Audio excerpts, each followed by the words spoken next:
Thank you so much, Tom, for joining us on the podcast today. We are so excited to have you. I'm excited to be here. Awesome. Well, so you are clearly a very accomplished person, and you have founded your own company, LiveHappy, and you're a happologist there. But before we get into that, something that's very interesting about Tom is he also has a background in real estate. So can you tell us a little bit about that? Sure.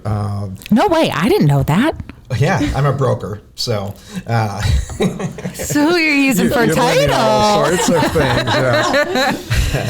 I don't actively practice in terms of residential or commercial. I originally got it primarily, became a broker for investment purposes. So being able to buy and sell property, that type of thing, with a good friend of mine, and then have moved on. The company's called Referral Agent Network, and so we actually hold licenses for people. Maybe they've retired or they want to keep that ability to receive, benefits of being an agent, and but no one is active. So it's just holding a license. Instead of like them going on ice. Yeah, they can be a referral, and it's just keeping their active. They still have to do their classes and everything else to keep their license active, but at least then they can get referral fees and that type of thing. So, well, I know a great title company if anything ever comes. Yeah, there we go.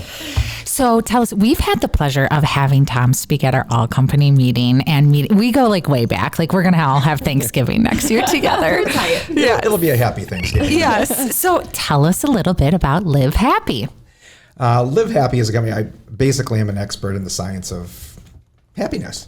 And so I like to help organizations to understand the impact that has on their organization in terms of culture, and also as just every people, as everyday people. I mean, it's like the impact that it has on how we do business, and the impact of kind of having that mindset, that positive mindset, really helps us, whether it's in real estate or whatever it's, whatever you're doing, it really has a positive impact and helps you to create and do better in your environment. The research has shown us that it actually, if you have, everyone thinks, oh, you're successful, then you're happy, and it isn't that way. It's or actually, if you have money, then you're happy. Right. No. It has a lot of problems that come with it, but we all want to have that challenge. But it actually is the other way, is that the happier the people are, the more successful they are. And that just came out of a study of over 1 million people.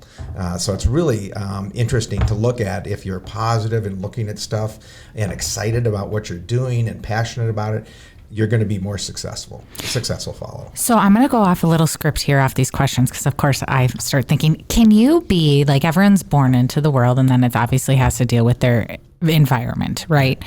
But there are some people that I just feel like they're born happy. Like they're just like, my son Vincent, not that anyone cares, but my son Vincent, he's just so happy. He's all the time has a smile on the face. He's just like the happiest kid. Or like my dentist, Dr. Shamp, kudos to you, bud, he is just like a happy guy. Is there in some type of gene or science and DNA that people are just born that way? Because my daughter, she's beautiful and wonderful, and I love her with all my heart, but she's real unhappy sometimes, and it's the same DNA. So is there any scientific background on that? Is that there's just some type of gene that just people are just naturally born happy without the external environment? Well, yeah, there is a part of that. Genetics is a pretty big part of what goes on with us. You may be predisposed to depression or alcoholism or other things. And so, that's just innate. We don't control our genes or what goes on there. So, but then 10% is our environment, our circumstances that we live in. But 40% of that is totally up to us in terms of choice. And so it's seeing that choice and making that choice makes all the difference. So some people just look at things and have that positive outlook on things. But it is something, happiness is something that isn't just waking up and saying I'm happy every day, because life is, a well-rounded life is full of positives and negatives and those things, but it's choosing how to react to those things. And so there is that choice plays a big factor in terms of just being up and how you react to things. And the same thing can happen to two people, and one spirals negative and one spirals positive, out of the same event. So it's something, happiness is that we have to work at. It's just like exercise. It's just, you may know about exercise, but if you don't do it, nothing changes. And happiness is like that too. So the key there is it's a choice. You have to exercise and utilize that. Right. And another question. Does that, when you're exercising that, then does that utilize into the brain? I feel like that you're exercising the brain, right? So like if you're always looking at the glass half empty and now you're choosing to be like, no, this is awesome, or I'm going to change my thinking on this. Does some point the brain switch that, like, like when you exercise, I don't do that either, but when you exercise and then like people get fit and then they can't, like after a while, they're like, oh my God, I didn't exercise on Monday and I feel horrible and I feel down because I didn't get it, does the brain start to switch of looking at Sure, absolutely. everything positively, or the happiness starts to create naturally instead of that? Well, the choices goes beyond just choosing to be happy, but it's actually, the things we do that impact that. So, for example, in the morning, getting up, if you're grabbing your cell phone, instantly you're changing your blood chemistry. Because those negative hormones, adrenaline and everything else comes out. Now the rest of the day you're looking through that lens, and your blood chemistry's been changed, and it lasts up 8 hours. It's not an on or off switch. So what we do in the morning is so important in terms of setting the tone for the day.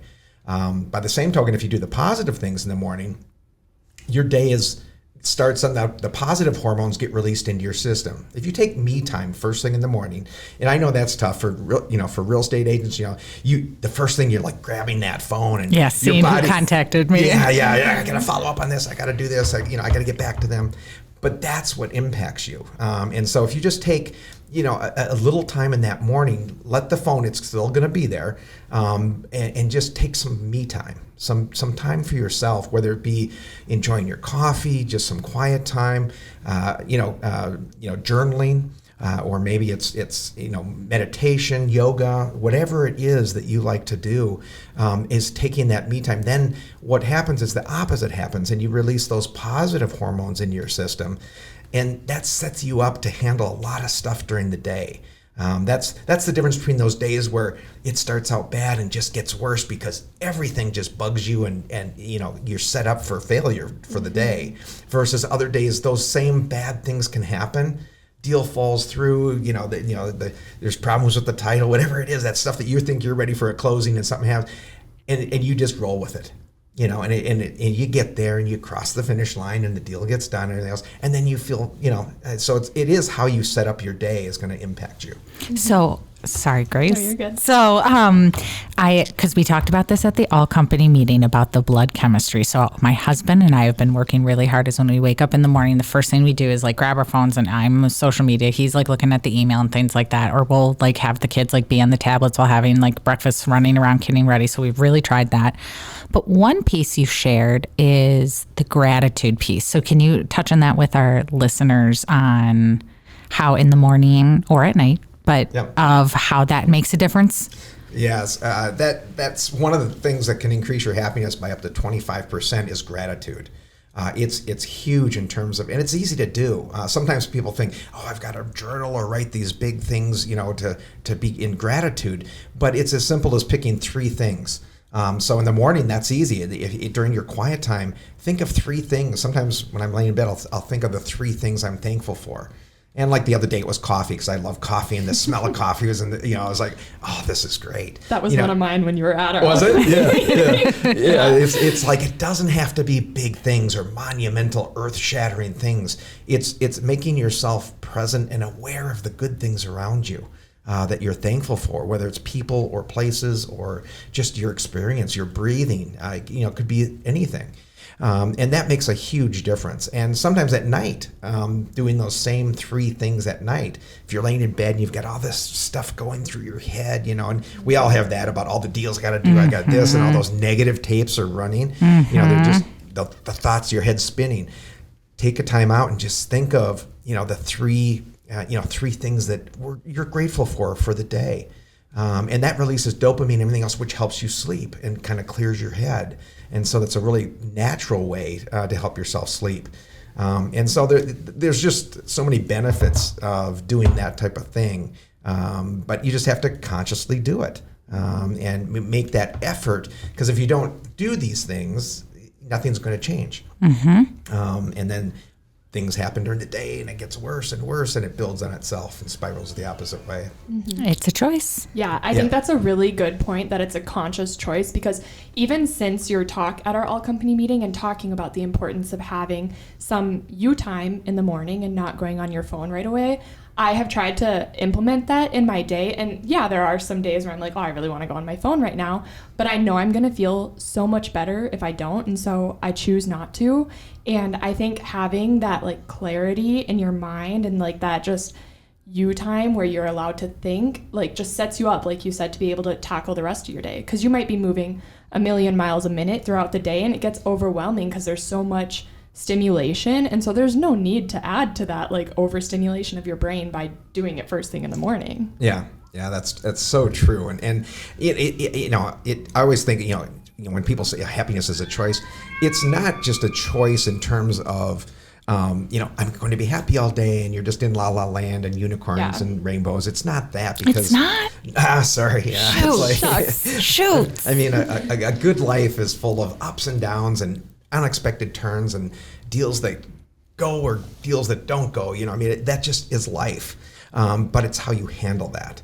And so setting yourself, and gratitude is used a lot in therapy in terms of for depression, because it's like the polar opposite of that. When two magnets repel, that is to depression. That's what being in gratitude is. Research has shown that you can't be depressed and be in gratitude at the same time. And so it's used in a lot of therapies where they actually work with people to say, hey, doing those gratitude exercises and those things, because it does change that blood chemistry, puts them in a positive space. And so being, like you said, just a simple thing of doing it every morning or finding that thing makes a big difference in your day. And so it's about those, and we talked about the can and can't control, which is so important because so many of us focus on the things we can't control, that we think we can control. But that's part of that, choosing that attitude of being positive and saying, I can control my attitude. I can control, my preparation, the work I've done prior to this to make this go smoothly, to make the deal happen. I can control that. I don't control other people's attitudes, their feelings, and we've, if you've been involved in any real estate transactions, that those are a big part, especially in the residential side. And so you don't always control that. We think we can, that we can, change it, but wouldn't every deal close and everything get, the full price? It doesn't work like that always. So say it louder to the people in the back. Yes. Well, and especially from a sales perspective too, when you're getting rejected by someone, or like when people are annoyed that you're asking or something, like that's not something that you can control. Right. And I feel like realizing that and being happy with what you can control also increases your confidence in yourself too. Yeah. That's when you're feeling positive and you've got that attitude that, sometimes deals don't have, and people back out or whatever. It is what it is, Exactly. But by the same token, we focus on that and that negative experience versus that deal that came out of nowhere and just fell together and was beautiful. Absolutely. And it happened, and you're going, you didn't even do any work on it. Yeah. It was someone from the past or referral, or if you're good, agent, you're nurturing those contacts over years, and suddenly, yes, you're successful today, but down the road, suddenly you're getting them when they're reselling their house or when their kids are buying or selling houses. And those are just coming out of work, the seeds you planted years ago. So if you're really committed to this as an industry and as a profession, those are the things that make a difference. Tom, can you get back on track with, so let's say I go on I wake up and I go on my phone and I go on Instagram, I check my email, and then that's already, you've told me that's changed the blood chemistry. Can you get back on track by doing some of, like, what habits could you do that you can get yourself the blood chemistry to go back to the positive if you've already screwed up in the morning by doing that? You're finding, you're asking, is there a way I can cheat and still sneak a peek and go back? As you might guess, the answer is it's no, but you can. I mean, you can switch that back. The beauty of doing it, without that cheating, doing it at the beginning, is that your body's in this alpha state, this beautiful resting state, and then the first thing that it's exposed to is this positive, and really gets your body, putting those positive hormones into your system, which sets you up for the day. So if you don't do that, the opposite happens, and now you're getting adrenaline and these negative things. Can you overcome that by doing some? Yes, but it's going to take a lot more. I mean, you might have to do an hour of yoga or meditation or something like that to overcome that and completely, because it doesn't get out of your bloodstream. See, that's the thing. When adrenaline gets released or hormones, it can last up to 8 hours, no matter what you do. So once you've kind of put that in motion, it's hard to turn it around. That's why if you've ever been scared or have those things, there's this lasting effect of that. Even though you can get totally out of, if you're in danger or fear of being hurt or something, you can get out of that, but you're still shaking, or you're still feeling that impulse, the blood change that's taken place in your body. And it's subtle. I mean, it's, a lot of this is subtle. But again, you don't realize it until, I hear back from people and they said, yeah, I started doing that in the morning and being positive just for that, 15 minutes or whatever, and taking it for myself. And then they're just feeling their days go better. So it's something that I would encourage you to try and make that happen. I agree. Well, because it's kind of like if someone makes you mad, let's say, you have that negative emotion, and then they might apologize, and that might make you feel better, but you still have that like tinge of anger at whatever happened, you know? I mean, I think we can all speak from experience. I'm not an angry person, I promise. But like, it's still there, even That's if happened at a closing or something? or just like in any relationships in your life, like that can happen, and it's hard to get over it right away. It just takes more time, whereas if that were to never happen, but you know what I mean. Yeah, and I think the thing about that is that those negative hormones are more impactful, like adrenaline. So that's a real jolt versus that soft, those positive, dopamine, those other serotonin, the happy juice and those things. Yeah. I mean, those take time. And a lot of that can be from what you eat. We talked about, chocolate and avocados, all these things that can release the positive, but that's 90% of that's released through your gut. And so that's the same thing, is that takes time. These are not instant changes that you can impact. So, starting out in the morning, that's why I really encourage people to do that. And just, wait 15 minutes, 20 minutes. Your phone's still going to be there, and that's stuff, then you kind of realize, most of that stuff, 15 minutes. Because the world doesn't know if you got up at 6 o'clock or 6:30. Those email messages from your clients and everything else are still going to be there, and you're probably still going to respond to them as fast as you can. Otherwise, you get to the point where you get so paranoid. It's like, I'll just stay up all night and keep staring at your phone. It's like, that's not healthy. And when you go that direction, if you're not healthy and you're stressed out and this and that, you're not going to do the best job for your clients. And they're going to sense that too. They're going to feel that, wow, you're just really tight, and this and that. And so versus you're creating this positive experience for them too, because it does rub off on them, and they're feeling that, wow, you're not stressing out. You're handling this really well. That's why I say it's that can and can't control. And when stuff we can't control, things go wrong or things happen in a closing or on going back and forth on a deal. It's like that happens, and how you handle that is going to be way more important than the outcome.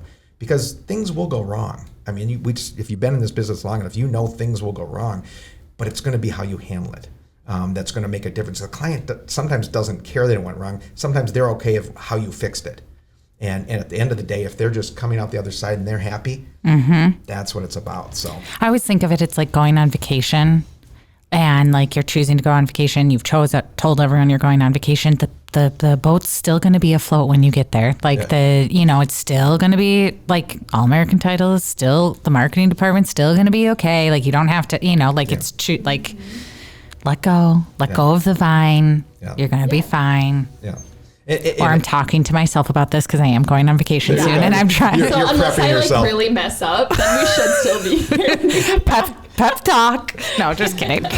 Isn't it funny too when you're getting ready to go on vacation, how much you get done right before? you are the most efficient. It's like, okay, I got to get this stuff done because I'm leaving, and you get all this stuff cranked out and this and that. You're like, geez, if I could operate like that all the time, think of how, No kidding. Get a raise. Yeah, when you're under the gun and pressure to get stuff done because you're going on vacation, it's amazing what you get done. Right. Yeah. So a lot of the stuff that you've talked about ties into your 5 happy habits. And so at our all company meeting that we've mentioned, Tom talked about the 5 happy habits to the entire company, and everyone left feeling just motivated to take control of their own happiness and just felt rejuvenated. So can you kind of go over the acronym that you have for the 5 happy habits and what each of them stands for? Sure. The acronym is SMILE, and I've chosen that as we're sitting here smiling at each other.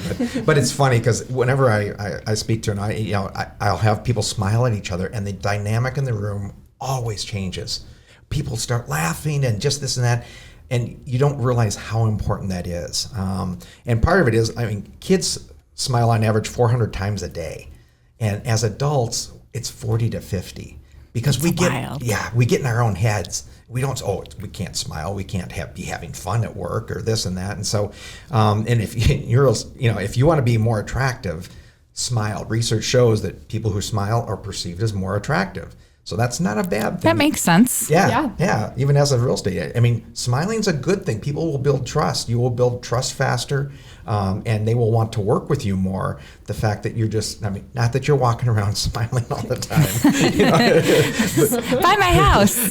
With appropriate smiling. Otherwise, they may go, ooh, I'm staying away. Stay away. But that smile is very impactful, and I think it's a positive thing. And so that's the smile. The first one is S, which is start your day. And we talked a little bit about that, the impact of what that does first thing in the morning. The M is mindfulness. And mindfulness is really tied to being present, and being present. And think of yourself, in the real estate world. That means looking and connecting as human beings with the people you're working with, your clients. It's not just having your head buried in a phone. And I've seen this so many times where they're sitting with a client or whatever, and they're too busy talking on their phone, and the client feels like, I'm not important. I'm a transaction. Yeah, right. Yeah, exactly. Which doesn't build trust and doesn't build you that long-term referral business and relationship business. And so it's making them feel like they're the only client you have. Hopefully that's not the case, but at least you're making them feel like that they're so important to you and that you're really listening to what they're saying. Because there's nothing worse when you're on your phone or you're staring down here and you're going, yeah. Yeah, we don't like when our partners do it to us. So don't do it to to your client. Especially in a huge transaction like that. Like that could be like a once in a lifetime kind of transaction for that person, and it's a huge deal. Yeah. And so as a real estate agent, you might experience that all the time, but this person doesn't. Yeah. So that is it.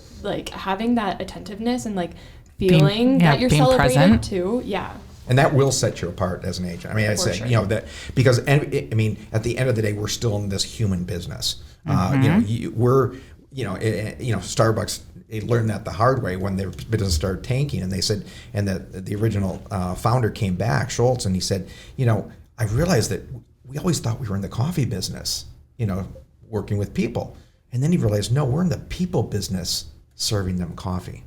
And it's about the people business. And I think that's true with this industry, is that we are really in a people industry where it's people first, and we happen to be doing real estate transactions for them. I love that perspective. But from the perspective of a client, it's all about them, and this is a huge move for them and their families and everything. It's the biggest investment in their life. It is not a transaction for them. It's way bigger than that, and oftentimes you're dealing with you have a transaction because someone passed away, and the kids are selling the house, or they just had a baby, they need a bigger house.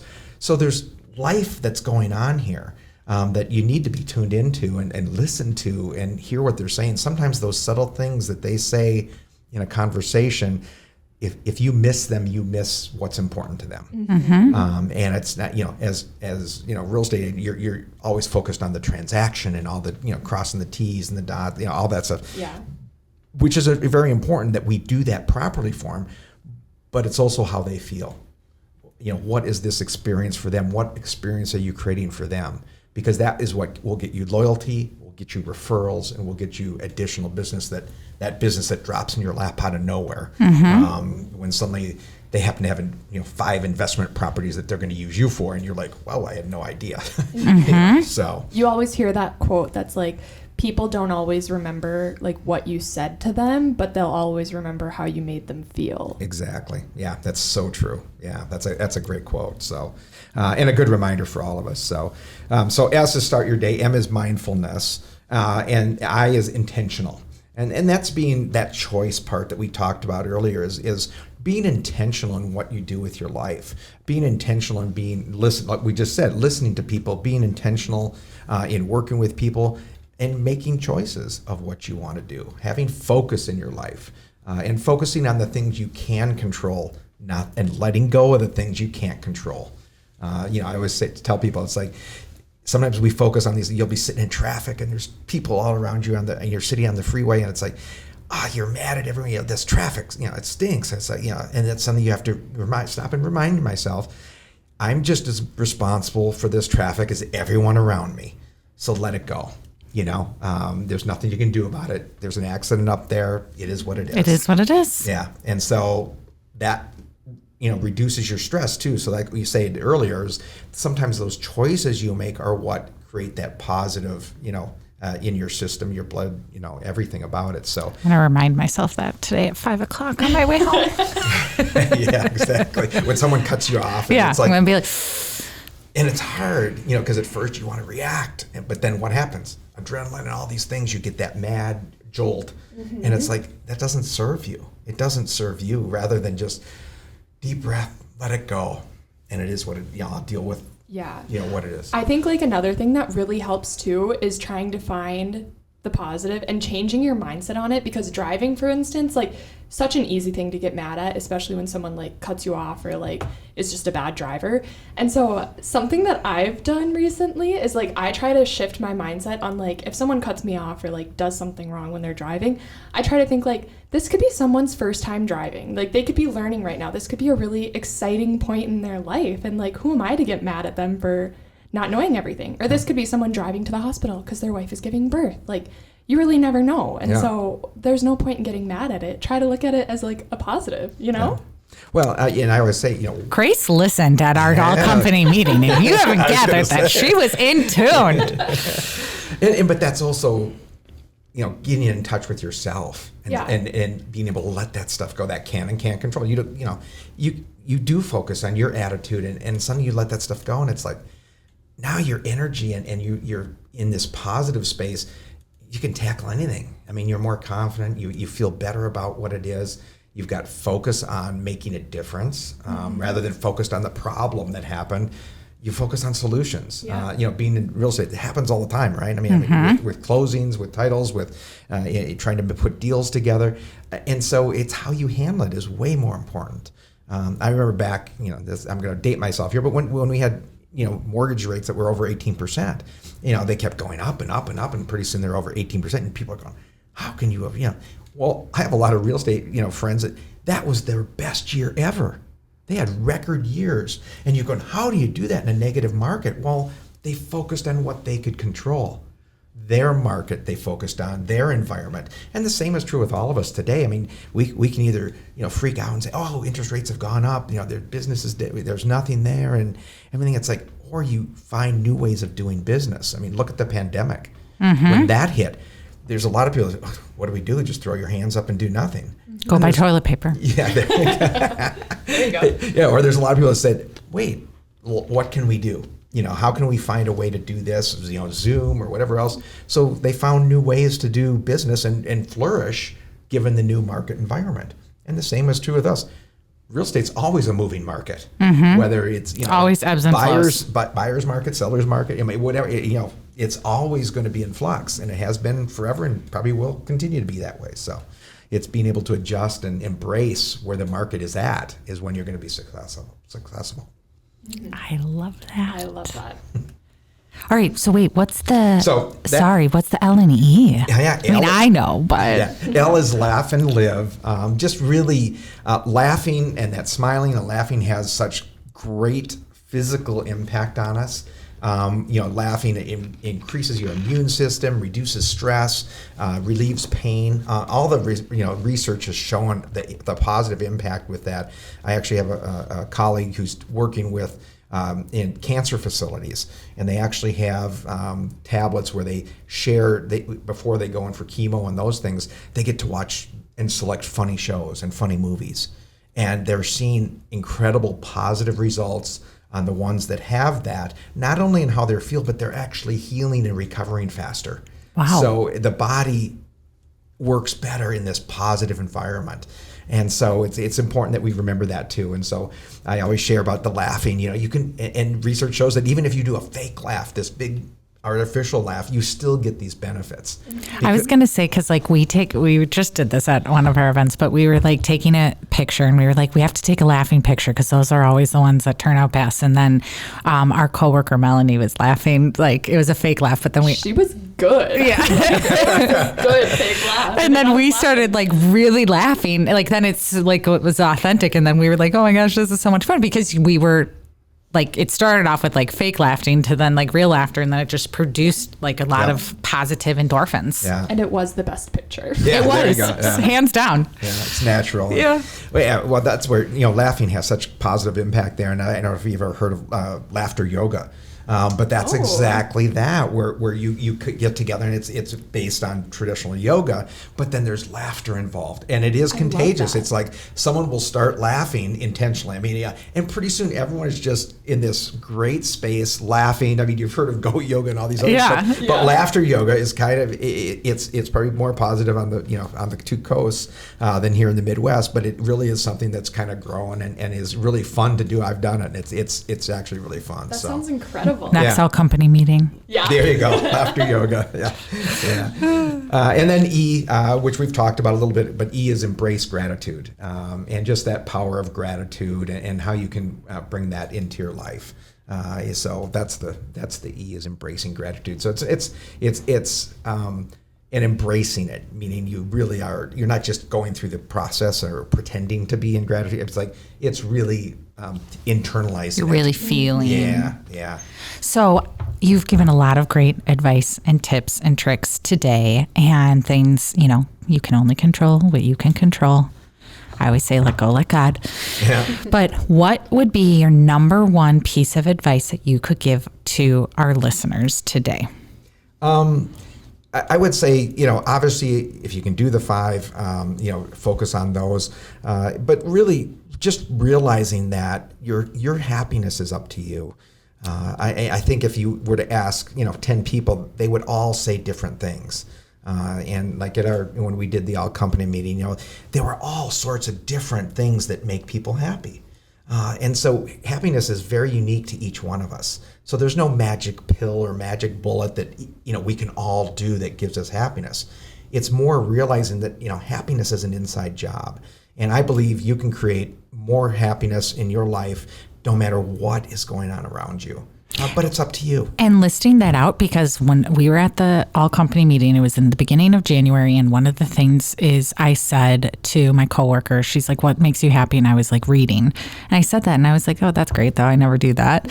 And intentionally, because of that, I have read 3 books so far this year. My goal is like once a month, but I'm already ahead of schedule. Wow. Because I've enjoyed it. It's actually something I really truly enjoy. And so I've been carving out that me time for me to do that. And so I think a good exercise is like for our listeners is write like things that truly make you happy. If it's because like I believe if I didn't do that, I wouldn't have tried to say, you know what, a goal of mine to make me time is to start reading more.